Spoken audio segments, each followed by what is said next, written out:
Hello, this is Quick Talks, and I'm Lynn Watkins. I haven't recorded anything recently because I've been bouncing around for the last month or so. But I'm here in a hotel room trying to catch my breath, and I wanted to share with you something that I've been thinking about. Have you ever considered what the world would be like if God had never written down His Word? If He'd never spoken to humanity? I have. The Bible is God's written communication to mankind.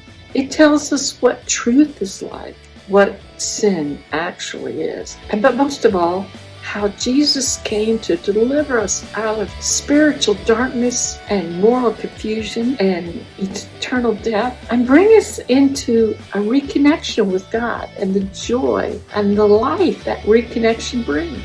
This is the job of the church, to communicate the gospel to people everywhere.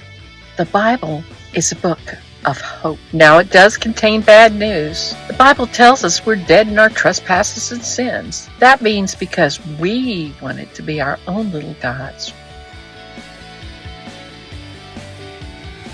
Pride and selfishness. We rebelled against God. That's the basis of sin. That's the bad news. But the good news is that through Jesus Christ we are saved. You see, there was a big gap between God and us. But as Pastor Javon Ruff says, that gap is an acronym for grace and power.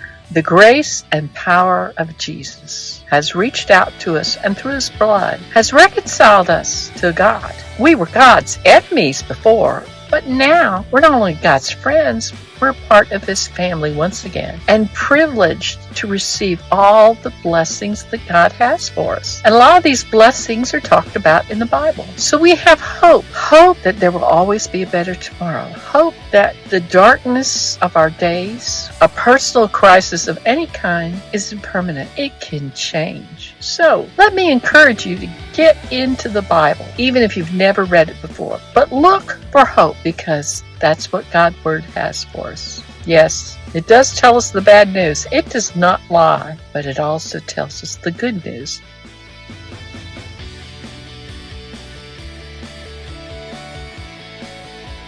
This is Quick Talks, and I'm Lynn Watkins. Goodbye.